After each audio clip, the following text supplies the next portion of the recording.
you into Scoreline more often. But Hailey, this is what football is all about. This has been a long time coming. You play to watch greatness, and this Sunday we're going to be seeing two great teams in the World Cup final. It has certainly been a month of excitement. So let's take a look back at how we got to our World Cup final coming up on Sunday. First time in World Cup history, the reigning European champion will face off with the South American champion in the final. It started with the favorites falling to a familiar foe. Say that 3 times fast.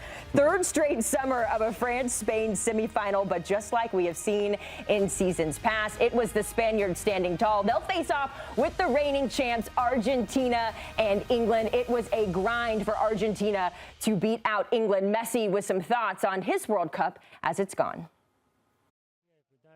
De esta manera, que es una locura lo que este grupo acaba de conseguir una vez más, meterse en una final del mundo otra vez, que venimos de ser campeones del mundo, que venimos siendo los mejores durante estos últimos 4 años, duela quien le duela y digan lo que digan, y hoy una vez más nos ponemos entre los 2 mejores del mundo, y eso demuestra que todo lo que hicimos no es casualidad y que nadie nos regaló nada. Conseguir 2 finales del mundo seguidas es para poco, y este grupo lo consiguió.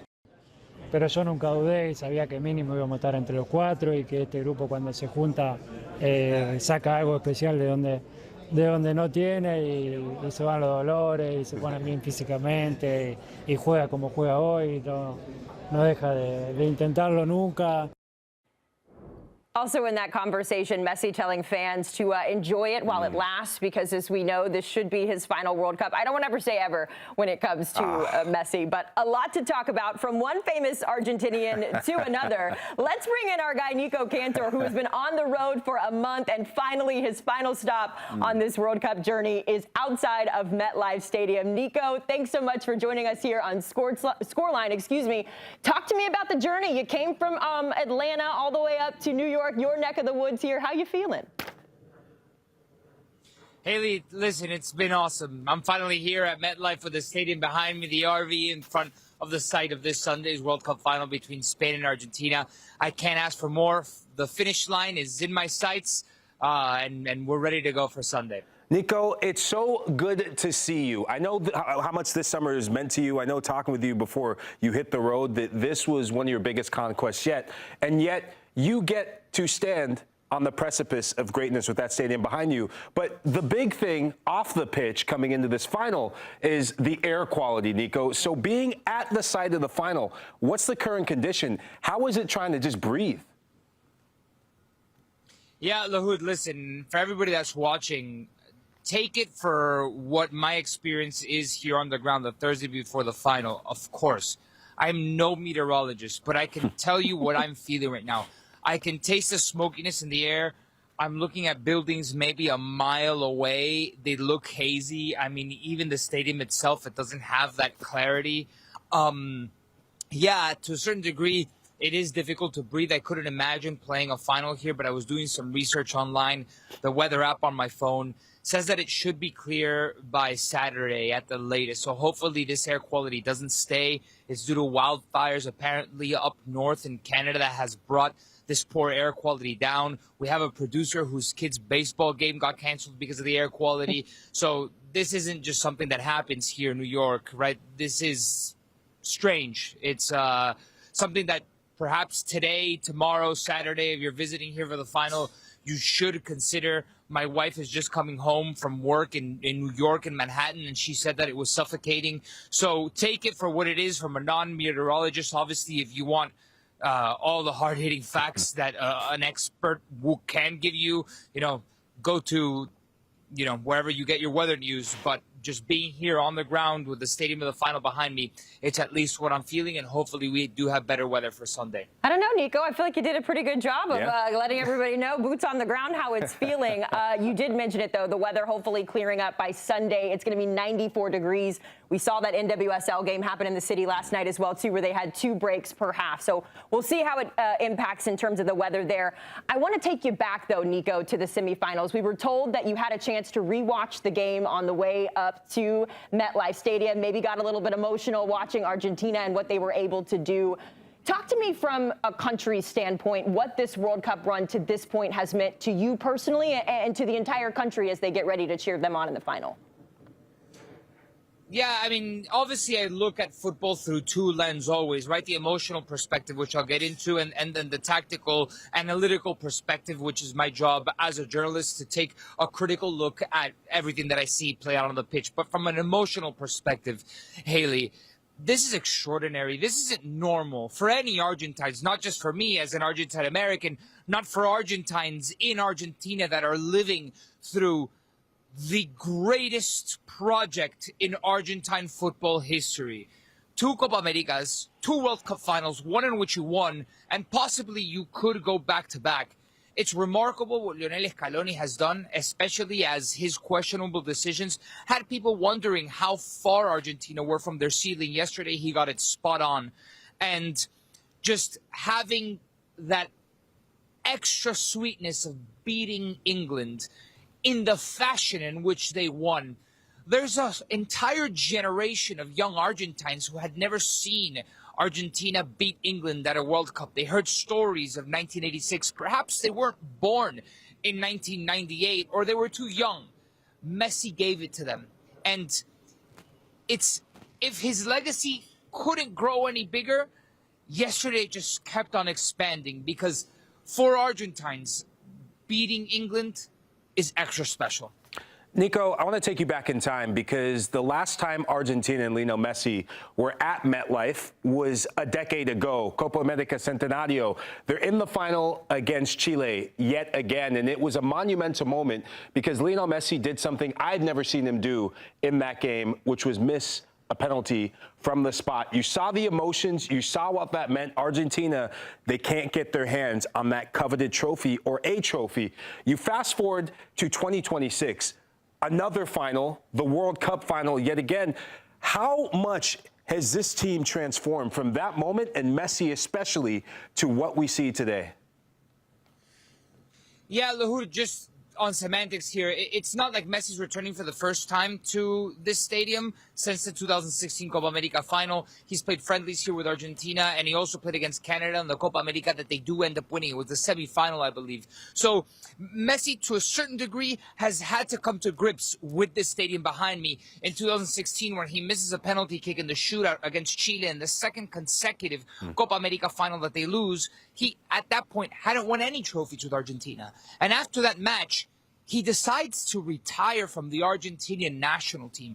That made waves across the world. He said it wasn't for him, the national team, and winning trophies here. After years of winning all the silverware you could imagine for Barcelona. And from that moment on, it was like a watershed moment. Messi started to build towards something with Argentina. Managers came and went, and there was another Copa America in 2019 that he wasn't able to win. And then, you know, the World Cup in 2018, that was a disaster. But after those two, Argentina wins 2021 Copa America, World Cup 2022, again, the Copa America in 2024, and in 2025, excuse me, I'm messing up the years. Regardless, Messi can come back to the stadium 10 years later. And I don't know if he'll announce it, but if this is his last game, imagine the full circle moment, from retiring because of too much pressure, not winning anything with the Argentinian national team, to retiring a two-time World Cup winner and undoubtedly the best player of all time. Talk about a comeback arc. Talk about resilience. Talk about the greatest player having to prove to his country that he can do it. Messi might possibly be. He's 90 minutes away. Spain stands in his way from giving Argentina their fourth star. 3.5 years ago, Argentina just had two. We're talking about them equaling Germany, Italy, and just one star away from Brazil. If Messi walks away a World Cup champion on Sunday, in the eyes of many, there is nobody that would come close. Of course, the game still needs to be played. Spain is an extraordinary team, and we're set for a beautiful final. Nico, I know you kind of just went on an incredible vamp there about one of the greatest players, if not the greatest player of all time. But if you could, I guess, encapsulate what we've seen from Messi at this stage of his career, going into his 40s and still producing. He's leading the Golden Boot race there, 8 goals, 4 assists. I know you kind of talked about his legacy, but in this tournament specifically, what have we all learned about Messi? Messi's timeless. He is competing at a World Cup at 39 years old with the likes of Jude Bellingham, Erling Haaland, Kylian Mbappe, Lamine Yamal, and he's the front runner possibly to win the Golden Ball at this tournament. And if he wins the World Cup, who's not to say that he can win the Ballon d'Or? There's no way that you can describe Messi, put him in a category with everybody else. It's not normal to see what we're doing for him to be so contagious like he is on the pitch, where it makes everybody around him better. At 39 years old, dribbling past Premier League players. When you add Messi to your team, you add a superstar from another galaxy. To think that Argentina with 2 MLS players beat England yesterday. There's no stats that can tell the story. There's no analytics that can put this into perspective. You just need to watch the game and appreciate what you're seeing, because odds are that you're never going to see something like this again in your life. So what Messi is doing is remarkable, and that description is way too short, because there's nothing in this world, there's nothing in a dictionary that can put into words what we have witnessed at this World Cup. Lionel Messi, at 39 years old, taking Argentina to back-to-back finals. It's his 3rd final. No other player has been able to do this while being the best player on his team. Well, Nico, you had an opportunity to see Argentina win in 2022 in Qatar, a chance for you to do the same right here in your backyard. Best of luck to Argentina. I'm sure we'll be checking in with you before that final. Otherwise, great road trip and great job, Nico. Good to see you. Thank you, guys. Appreciate you. What a summer for Nico, first of all, but really just for Argentina. And Lahoud, it's interesting listening to someone like Nico, somebody who's so close to this team, both personally and also through his work. I mean, like, how do you contextualize what Argentina is set to face on Sunday? It is incredible to see just the transformation of Argentina on the international stage. Argentina used to be the team that they had a bunch of superstars. They had Lionel Messi, the big superstar in the room, who just couldn't find the pieces to get it together. And it was almost this phrase that I really heard Nico actually talk when I first came into the Golazo Network. He said that Argentina suffered from this Messi dependencia. In English, it's translated dependency. That players almost shied away from the big moment because they wanted Lionel Messi to have everything. And it was almost Messi, come save us, time and time again. Lionel Scaloni deserves all the credit in the world because he has given Messi the freedom to be himself. Greatness is greatness, irregardless of where you are, when you are, what you are. Messi is greatness embodied. But it's seeing how there's this sense of responsibility and ownership that so many of the other players are taking over Argentina.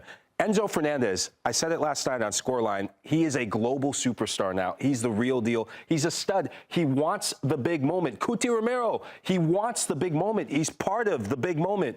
And I'll say this about Argentina. They have this DNA that cannot be matched right now. And winning does so many things to you. And if you've ever been on a team that's won stuff, it marks you in a way unlike anything can in football, unlike anything can in sports as a whole, where there's this sense of fearlessness with Argentina. There's this sense of passion, this sense of pride, this sense of courage, irregardless of who they play. I don't care if it's Spain in the final. I don't care if it's England in the semifinal. It does not matter who the opponent is. There's this self-belief that they can go and conquer the world. And time again, Hailey, at this World Cup, they have come up with magic moment after magic moment after magic moment.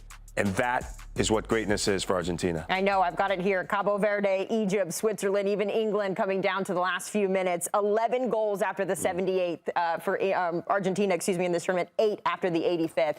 That is a world record. We've got lots more to talk about coming up here on Scoreline 48 Nations. When we come back, we will take a closer look at the Spanish national team with our correspondent after the break. At the start of every year, I find myself wondering again, constantly questioning life's mysteries. Could I make it in the UFC octagon? When Jeff Probst asks survivors, ready? Do they ever want to say no? Has Dexter ever considered meditation? Will Beth and Rip make it last on the new series Dutton Ranch? If not, Rip, call me. Stream new series and returning favorites, plus huge events. It's going to be the biggest year yet. Welcome to the Running Man. The rules are simple. Survive 30 days.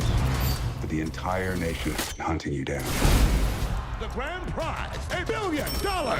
Win this game. Change your family's life forever. Hunt him down! People will sell you out in a heartbeat. What is happening? Welcome to the Running Man. I'm back. I'm really back. Why am I here? I'm not dead, right? Disruption on this campus will not be tolerated. If I look crazy, it's because that's how I feel. I don't know how to live in two worlds. There are others. But they're not like us. We need to get out of here. Now. Open your eyes. Paramount Plus has a mountain of movies. Wow. New movies. Timeless movies. Guys who are running out of time movies. So get in on the latest blockbusters. Trust me. And relive the moments that get you every time. And that's all I have to say about that. A mountain of movies, now streaming on Paramount Plus. This is European soccer's biggest stage. Written in the stars! What a difference she has made! The question is, can you handle it? Can you handle it? The crowd here feels electric. Stream every match of the UEFA Women's Champions League on Paramount Plus. I lost my dad and my aunt. What aren't you telling me? I'll never know what you've gone through, but I'm sure your dad will want you to be happy. I will not lose the company that my husband started. I want success. Get it for me. This business will bleed you dry. Dad, I'm playing on the house's money now. No, you're playing with the devil's money. What's the plan here? Gonna blow! Yeah, well, I'm just getting started. Landman. All episodes now streaming only on Paramount Plus. Welcome back to Scoreline 48 Nations. Spain won just 3 games in 11 outings after winning the 2010 World Cup. But don't tell that to manager Luis de la Fuente, who is taking La Roja to new heights. Look at what he's been able to do since taking over the team in 2022. Nations League, check in 2023. Euros in 2024, check. They're also finalists going into Sunday's World Cup match, and a chance to maybe repeat history. When they won the World Cup in 2010, they'd won the Euros 2 years prior. Look at what we are set to face potentially on Sunday. A little history repeating itself. Let's talk to a fella who knows a thing or two about this Spanish side. Joining us from Madrid, we've got Phil Kitro-Melidis. And Phil, I practiced it. I hope that was okay. I hope that was not the worst way someone has said your name. So we're just going to jump right ahead to what you're good at here and talk about this Spanish side. And it's been interesting to see sort of their rise in this tournament, coming off of winning the Euros. A bit of a slow start, and yet here they are, the inevitable in the final. What do you make of Spain's World Cup run so far?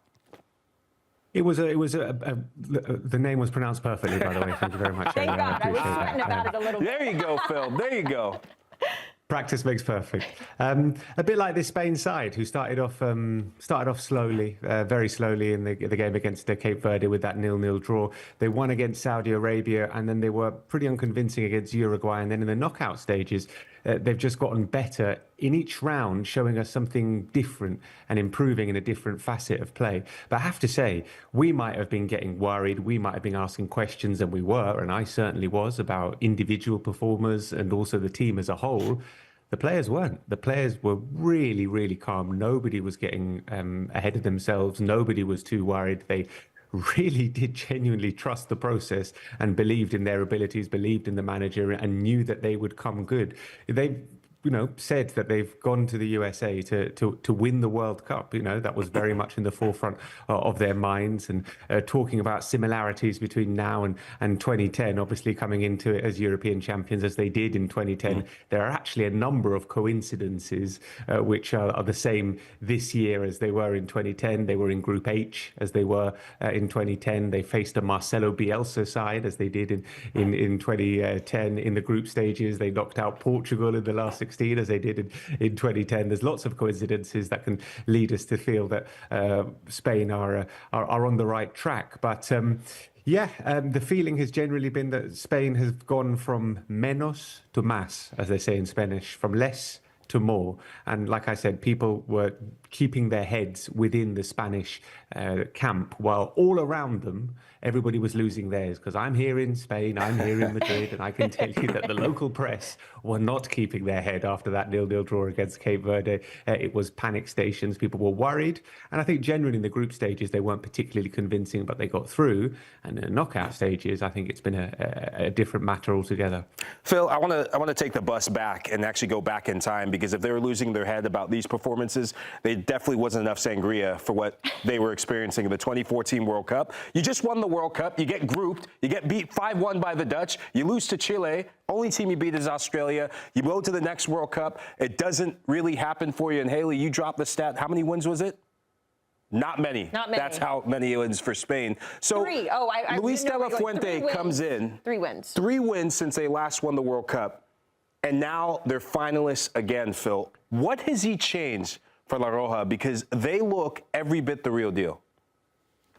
Yeah, no wins in the knockout stages, and I think that's maybe the key point, because when they reached the last 16 in 2018 and they were up against Russia, and I was checking the stats the other day. I think they had in that game against Russia 991 completed passes compared to Russia barely managed just over 100, and they managed to win on penalties. It was similar kind of stats against Morocco 4 years later in the last 16 again, just waves of possession.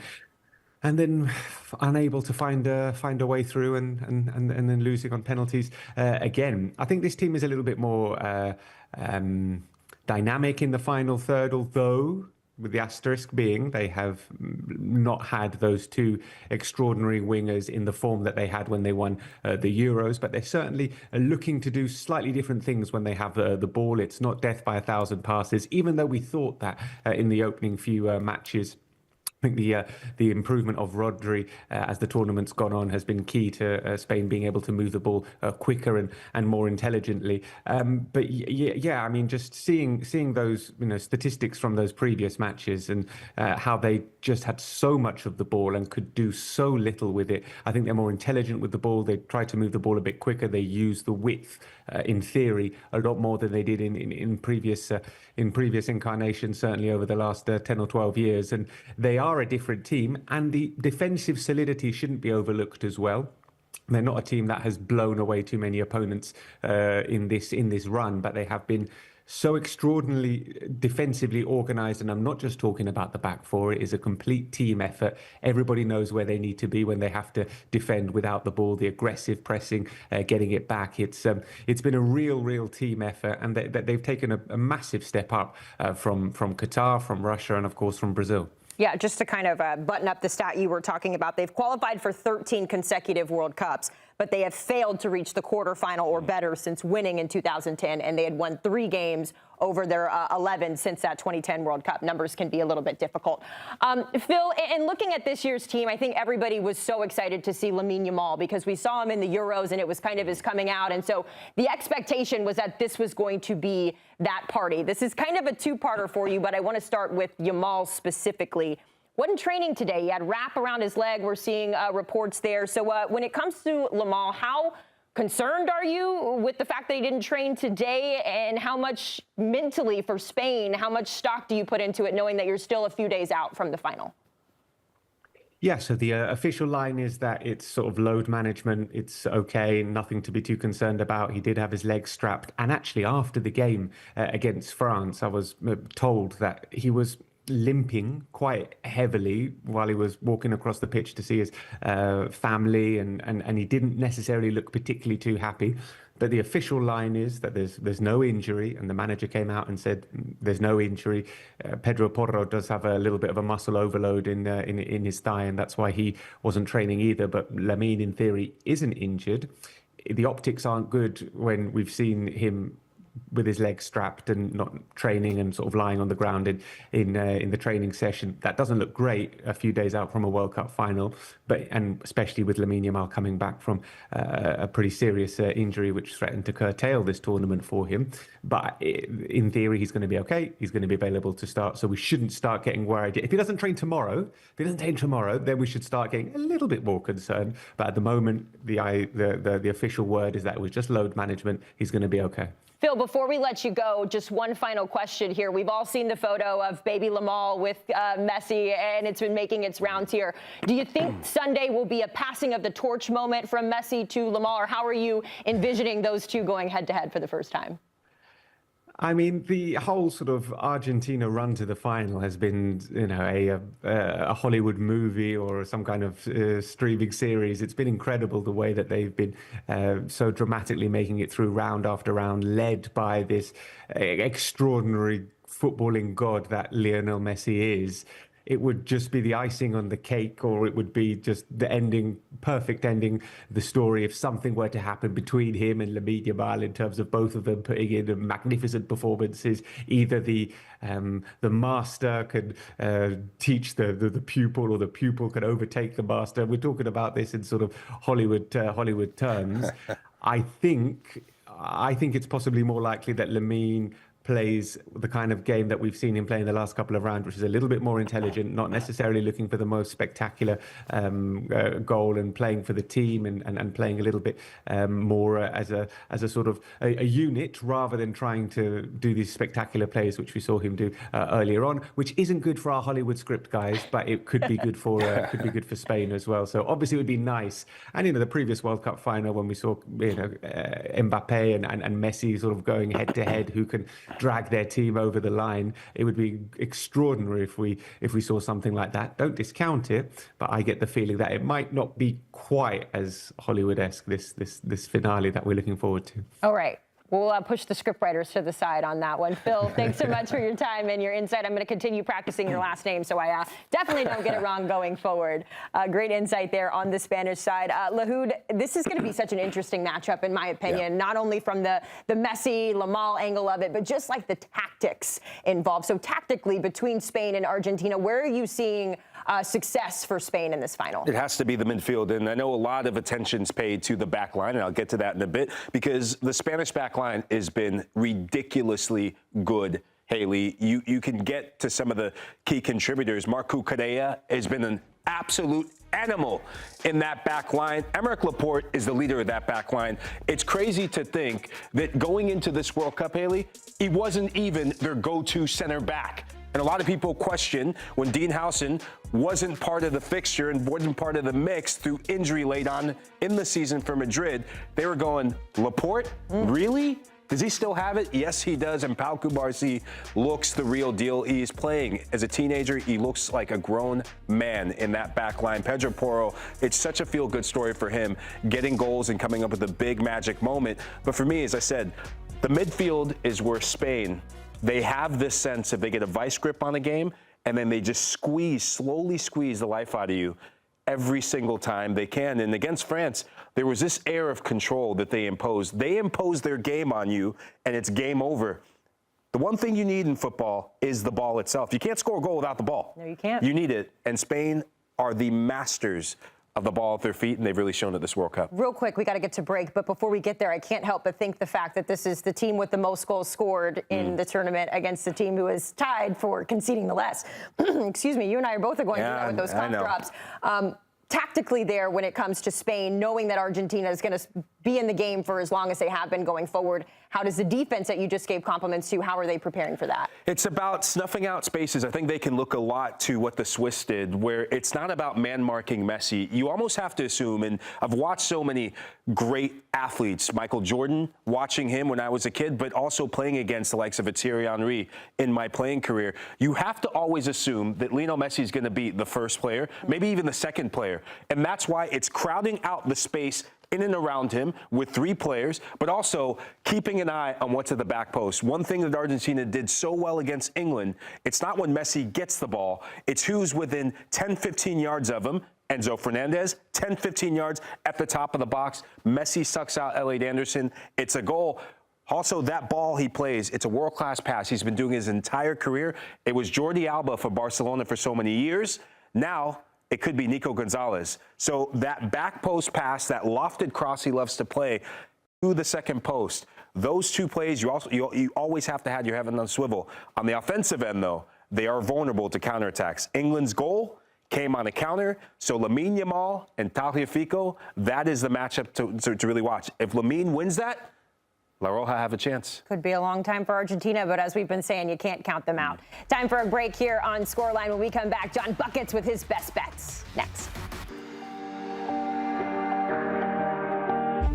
At the start of every year, I find myself wondering again, constantly questioning life's mysteries. Could I make it in the UFC octagon?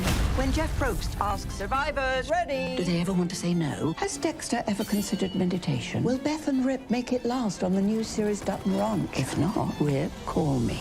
Stream new series and returning favorites, plus huge events. It's going to be the biggest year yet.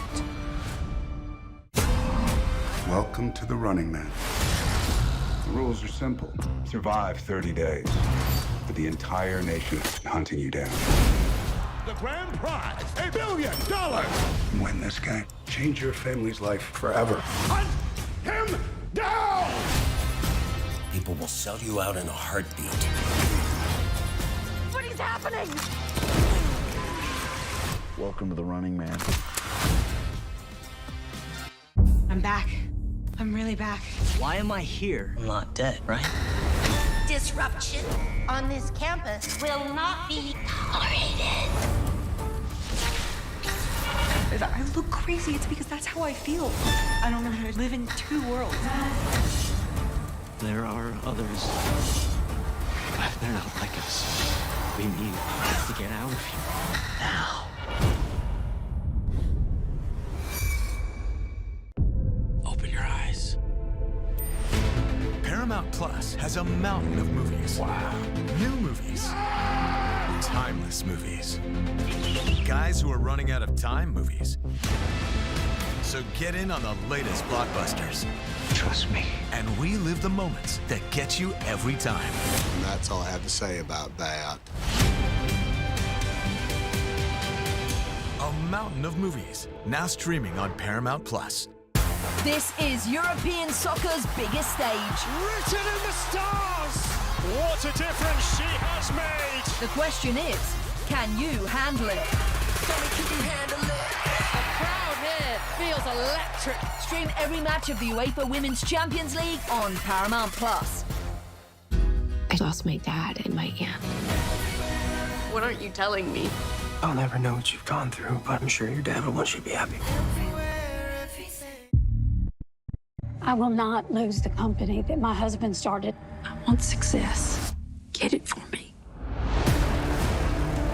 This business will bleed you dry. Dad, I'm playing on the house's money now. No, you're playing with the devil's money. What's the plan here? Gotta blow! Yeah, well, I'm just getting started. Landman.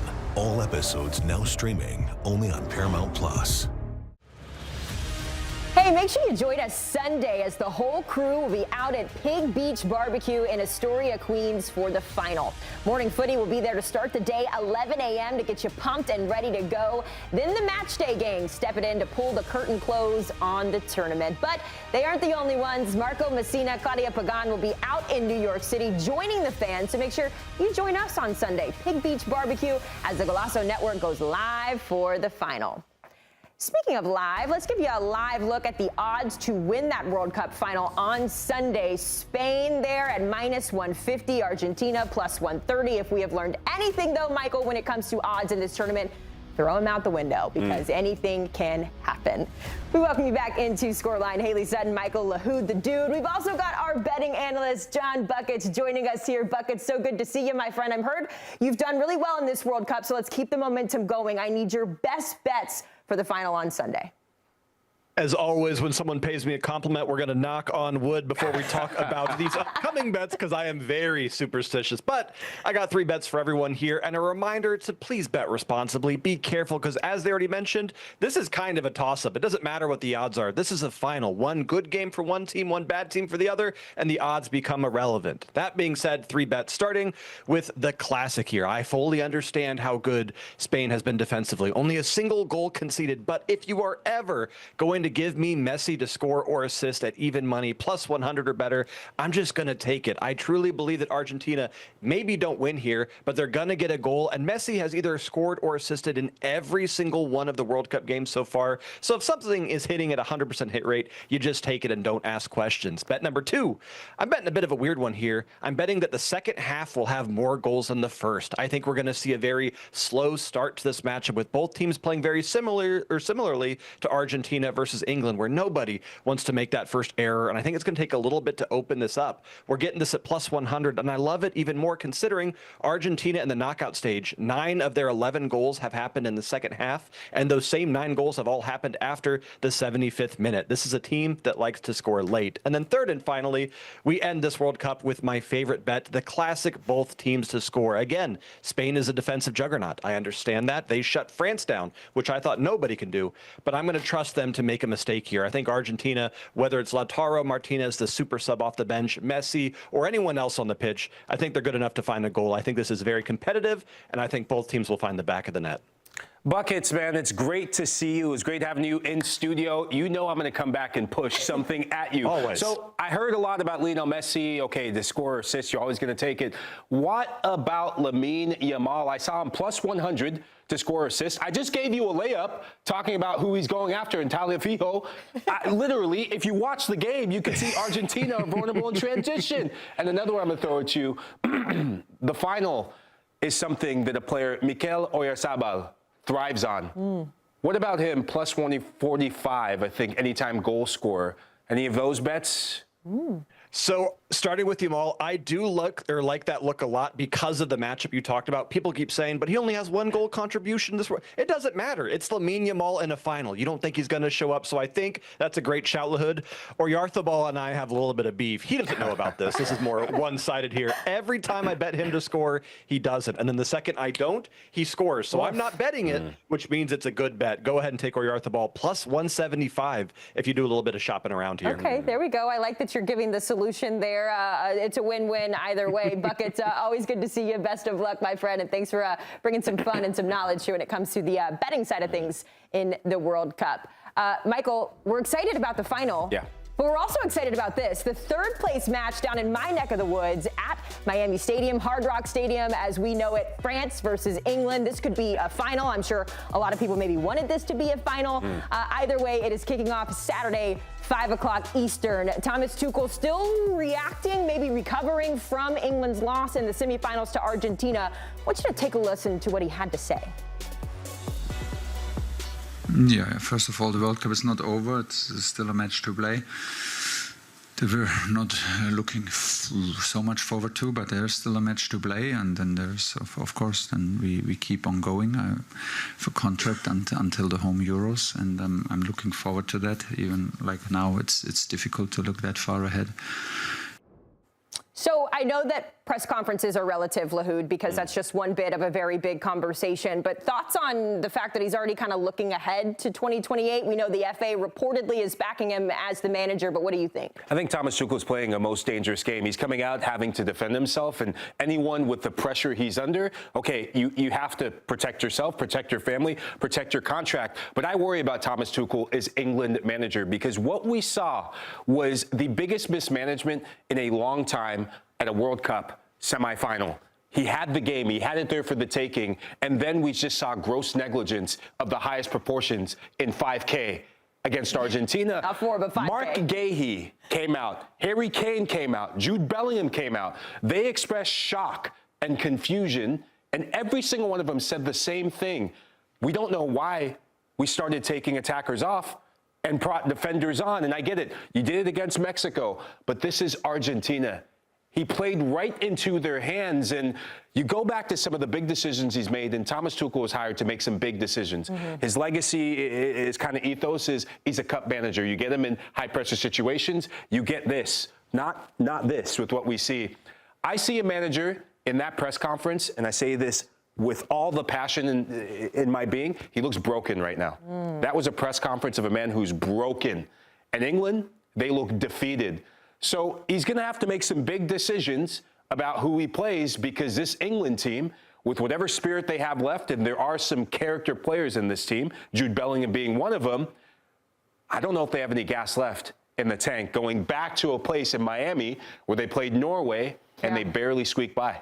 And it's warm there. I can tell you, as someone who lives in South Florida and who will be at that game, it is going to be hot. And so I guess from that perspective, Lahoud, this is France too, because these are two teams who expected to win the final. And so going into the third place game, talk to me the gymnastics of playing in a third place. Does it matter to these two teams, in your opinion, to win third place? Yeah, look, I think for England, you look at so many of the players that have Premier League seasons, and I think you see the wear and tear of the Premier League showing its ugly face at this World Cup. And when you look at, especially the Arsenal players, Declan Rice, his body was being held together by tape. Bukayo Saka was never fit or healthy at this World Cup. You could go through so many players. Reece James was barely healthy at a different time. But Thomas Tuchel, with players he has left, and I'm going to be very critical of Thomas Tuchel, you have players like Ollie Watkins who were fit, Kobe Mainoo who was fit, and yet you didn't use them.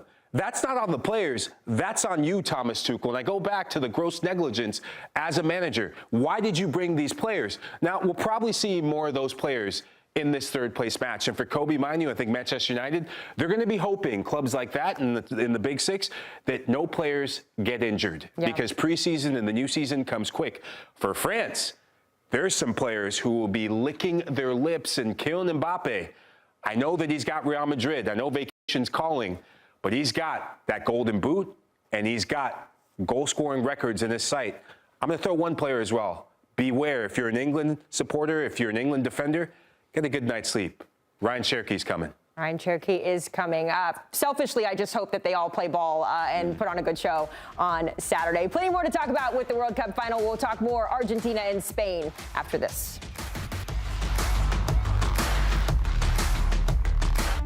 At the start of every year, I find myself wondering again, constantly questioning life's mysteries. Could I make it in the UFC octagon? When Jeff Probst asks survivors, ready? Do they ever want to say no? Has Dexter ever considered meditation? Will Beth and Rip make it last on the new series Sutton Ranch? If not, Rip, call me. Stream new series and returning favorites, plus huge events. It's going to be the biggest year yet. Welcome to the Running Man. The rules are simple. Survive 30 days. But the entire nation is hunting you down. The grand prize, $1 billion. Win this game. Change your family's life forever. Hunt him down! People will sell you out in a heartbeat. What is happening? Welcome to the Running Man.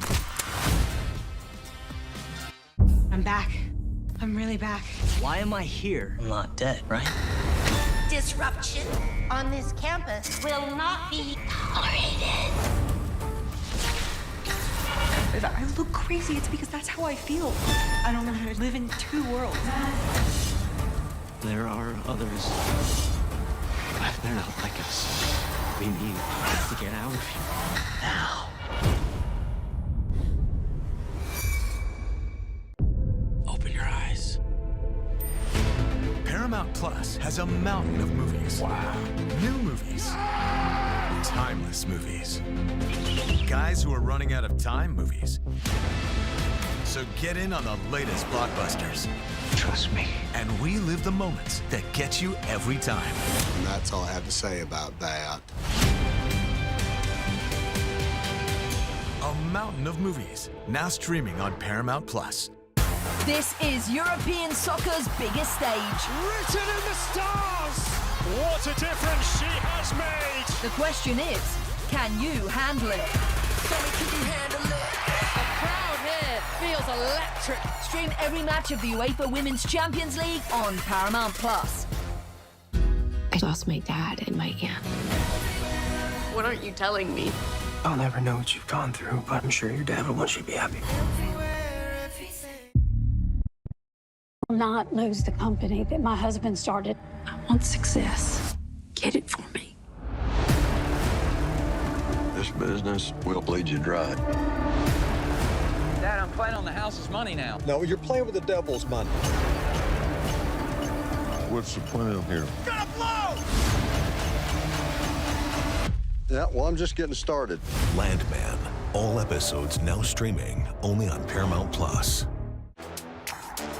Back here on Scoreline, time for a little history lesson when it comes to our two World Cup finalists. You are looking at all of the major trophies combined between Spain and Argentina since 2022. Of course, that is our marker because that's when Argentina won the World Cup. You see it there on your screen. Two other major trophies won since that moment. For Spain, they've added two to the trophy case, looking to equal Argentina and bring home that World Cup this year. Back here. Excuse me, with my guy, Michael Lahoud. Michael, we are struggling today trying to get through this show. Let's take a look at some of the championship pedigree that we have seen from this Spanish side. And I want to go back a couple years ago where we just saw Spain win the Euros in 2024. 8 players gone from that championship team to now, and yet here they are. They are in the final. What do you think has been the biggest difference, and what changes are you seeing here? Well, look, the back line's the most telling thing. Robin Lemon-Armand is not even part of this squad. He was poor with Atleti, didn't deserve to be part of this team. He was a juggernaut, and look who his partner was, Aymeric Laporte. He revels with the Spanish national team since Luis de la Fuente's come in. That hasn't always been the case. For La Roja, in has come Pau Cubarsí, but the big miss that I thought was going to be a big factor for Spain was Dani Carvajal. I want to just give you some memory lane trip. Dani Carvajal was a Ballon d'Or candidate for me with what he did with Real Madrid. He scored in the Champions League final against Borussia Dortmund. He just seemed like he was winning everything that season, and he was just a horse. But it's a different profile for the fullback in this position than what they have now. But the big thing that I see, Nico Williams had the tournament of his life. The two youngsters, Nico Williams and Lamine Yamal, they were the big talking points. Obviously, you don't have an out-and-out center forward in Alvaro Morata, who his time with Spain looks like it's come to an end. So different profile, some experience down the spine mixed with youth who really shone at the last Euros. You kind of press buckets on this, so I'm going to press you a little bit more here. You mentioned Morata. It's been all about Oyarzabal, Mikel Oyarzabal stepping in there. How much difference has he made for Spain in 26? He's not your just ideal center forward, and it's actually Luis de la Fuente that was the one who made him a center forward. He was a winger when he started his career at Real Sociedad. So de la Fuente brought him in to the national team fold and really tried him out with the under-21s in the youth teams and said, I think you can still have success. It's his footballing IQ. I'm a big believer in this, and I've had some of the best managers teach me this, that football and the best players at the international level, you learn to impact the game given the space and your recognition of where space and opponents and your teammates are. Oyarzabal is a very selfless player, not a selfish player, and that's an attribute you usually associate with number 9s and your center forwards. And Morata, he was someone who was going to give and just stretch you vertically, hold the play, good in the box aerially. Oyarzabal, he is the fulcrum that can create overloads in the middle of the park and make it a 4v3 against Argentina, or his movement in the box is second to none. Hailey, before we move on, he loves to play in finals. He scored in every single final he's played in. 6 finals, 6 times he scored. This is number 7. So I would put good money on him to score again. It's interesting mentality, too, because I feel like a lot of what we've heard about Spain is that this has been a tournament by committee, right, where there's no superstars. And I don't want to be the one that says that. That's just the narrative that's been out there. Mikel Oyarzabal was asked about that actually before the 2024 Euros. He said, we weren't the favorites then, and yet we came out to win then. So going into this World Cup, they're playing with the same calmness, the same confidence there. So it is interesting that that is how we're looking at this team. What about Argentina? There are definitely some similarities, some differences as well between Copa America in 2024 to the World Cup now. I want to zero in, though, on that championship team in 2022. This is the team that won the World Cup in Qatar over France. What are you seeing? Really, it's just one of the biggest differences is Nicolas Otamendi, but the bigger difference is Angel Di Maria. This Argentine team We've seen it so many times where Scaloni, he's played with 4 central midfielders. Usually it's been Rodrigo de Paul not playing as a center midfielder, but playing out wide as a wide midfielder. So Argentina, they play so narrow, and that might be where they have an advantage, a numerical advantage, where you'll have Enzo Fernandez not playing as a 6, but playing as an 8. And Leslie McAllister coming in the more central position here, and it's Leandro Paredes who started their opening match against Saudi Arabia. He had an absolute nightmare, and that was his time in terms of being the mainstay in the midfield done, and it was the birth of Enzo Fernandez the next match against Mexico where he scored the banger. But the big talking point coming into this World Cup for me was, where was Argentina going to find a supply line in terms of big games and big moments with Angel Di Maria retiring from football? You know you're going to get your main man, Lionel Messi, coming up with magic. Sure. That's a given. Julian Alvarez, injured coming into this World Cup. We're only starting to see that quality come to fruition.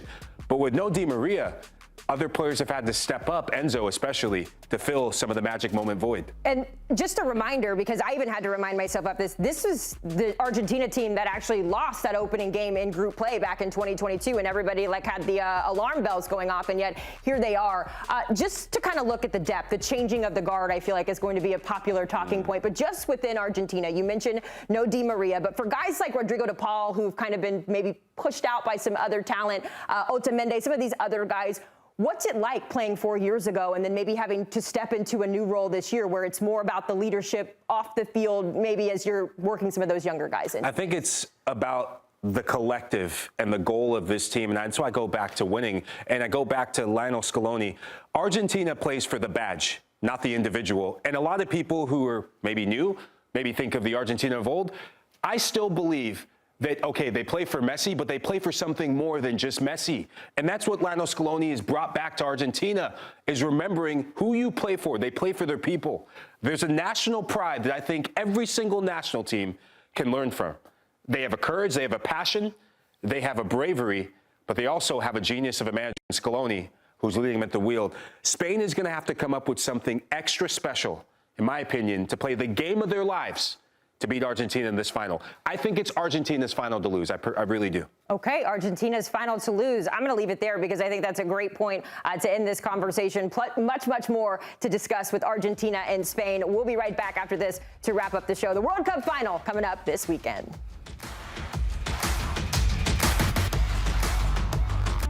At the start of every year, I find myself wondering again, constantly questioning life's mysteries. Could I make it in the UFC octagon? When Jeff Probst asks survivors, ready? Do they ever want to say no? Has Dexter ever considered meditation? Will Beth and Rip make it last on the new series Sutton Ranch? If not, Rip, call me. Stream new series and returning favorites, plus huge events. It's going to be the biggest year yet. Welcome to the Running Man. The rules are simple. Survive 30 days. But the entire nation is hunting you down. The grand prize, $1 billion. Win this game. Change your family's life forever. Hunt him down! People will sell you out in a heartbeat. What is happening? Welcome to the Running Man. I'm back. I'm really back. Why am I here? I'm not dead, right? Disruption on this campus will not be tolerated. If I look crazy, it's because that's how I feel. I don't know how to live in 2 worlds. There are others, but they're not like us. We need to get out of here now.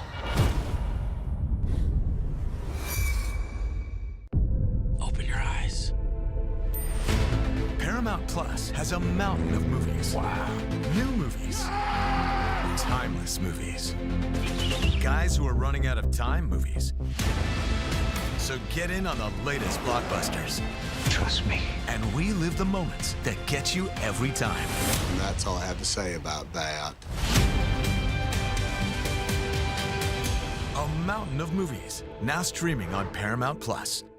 This is European soccer's biggest stage. Written in the stars!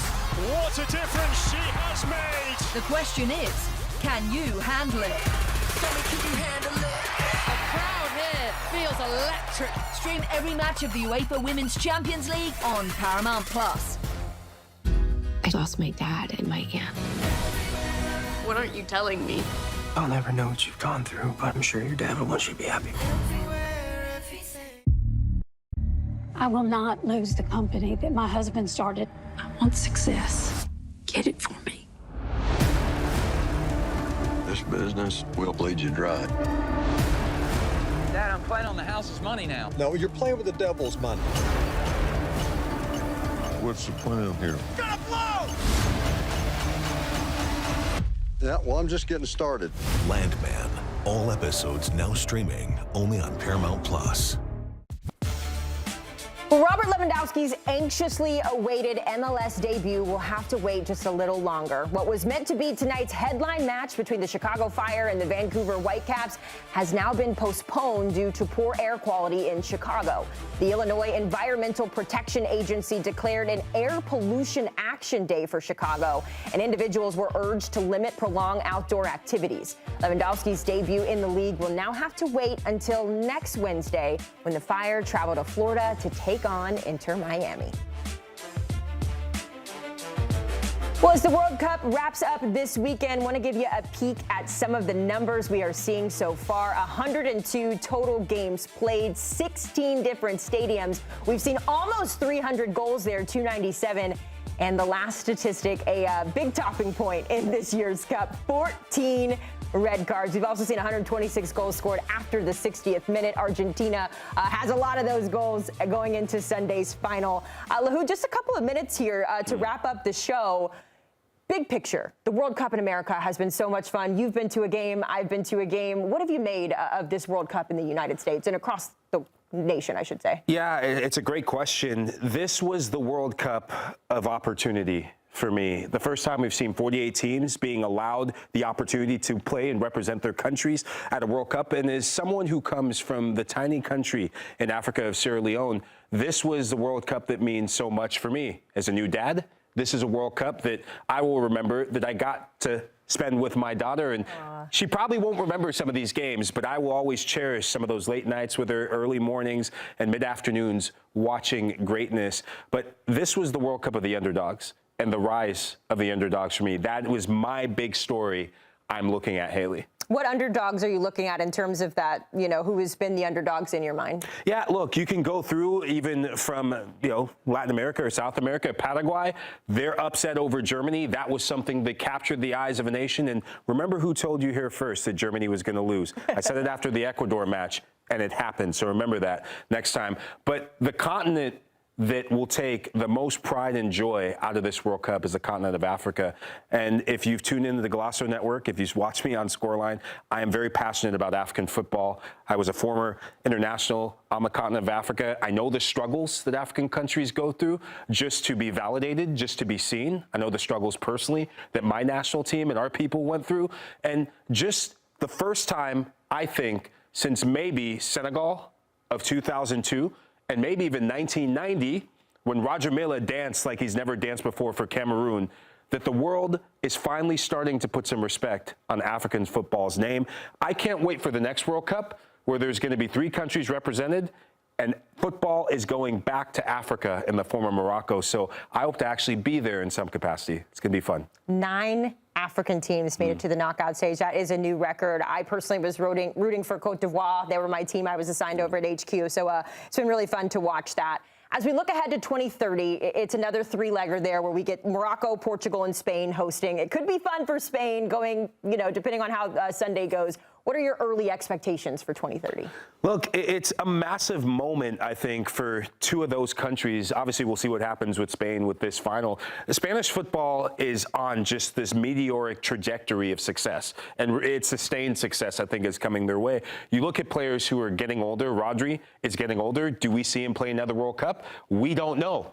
Martin Zubimendi is there to stay, and he's waiting in the wings to take that position. And we saw him in the European Championship final that he can ball as well. This is a massive moment for Morocco because Morocco has been building towards the 2030 World Cup. And For those of you who know Moroccan football and those of you who are watching Moroccan football for the first time at this World Cup, there's a sense of ambition unlike any other amongst African countries, and especially Morocco. They are going to win, and that's their goal. Their goal is to win the next World Cup. They lost in the quarterfinal. Mark my words. You ask any Moroccan, that is the #1 goal. And I think with healthy bodies, with continued recruitment, Hailey, I think they have every chance to do it. Okay, well, you know we keep receipts here at the Golazo Network, so we'll check back in on that in just a couple of years. That's going to do it for Scoreline 48 Nations. For Michael Lahoud, I'm Hailey Sutton. We will see you next time. More Golazo after this.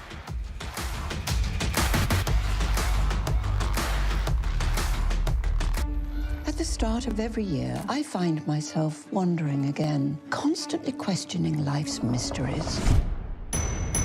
Could I make it in the UFC octagon? When Jeff Probst asks survivors, ready? Do they ever want to say no? Has Dexter ever considered meditation? Will Beth and Rip make it last on the new series Sutton Ranch? If not, Rip, call me. Stream new series and returning favorites, plus huge events. It's going to be the biggest year yet. Welcome to the Running Man. The rules are simple. Survive 30 days. But the entire nation is hunting you down. The grand prize, $1 billion. Win this game. Change your family's life forever. Hunt him down! People will sell you out in a heartbeat. What is happening? Welcome to the Running Man. I'm back. I'm really back. Why am I here? I'm not dead, right? Disruption on this campus will not be tolerated. If I look crazy, it's because that's how I feel. I don't know how to live in two worlds. There are others. But they're not like us. We need to get out of here now. Open your eyes. Paramount Plus has a mountain of movies. Wow. New movies. Timeless movies. Guys who are running out of time movies. So get in on the latest blockbusters. Trust me. And relive the moments that get you every time. And that's all I have to say about that. A mountain of movies, now streaming on Paramount Plus. This is European soccer's biggest stage. Written in the stars! What a difference she has made! The question is, can you handle it? Can you handle it? The crowd here feels electric. Stream every match of the UEFA Women's Champions League on Paramount Plus. I lost my dad and my aunt. What aren't you telling me? I'll never know what you've gone through, but I'm sure your dad would want you to be happy. I will not lose the company that my husband started. I want success. Get it for me. This business will bleed you dry. Dad, I'm playing on the house's money now. No, you're playing with the devil's money. What's the plan here? Gonna blow! Yeah, well, I'm just getting started. Landman. All episodes now streaming only on Paramount Plus. Happy Thursday, friends. Welcome into Scoreline 48 Nations. Hailey Sutton, happy to be joined alongside the former Sierra Leone midfielder Michael Lahoud. Michael, the summer of soccer quickly coming to a close, and then there were two, the inevitable and the invincible. I'll let you choose.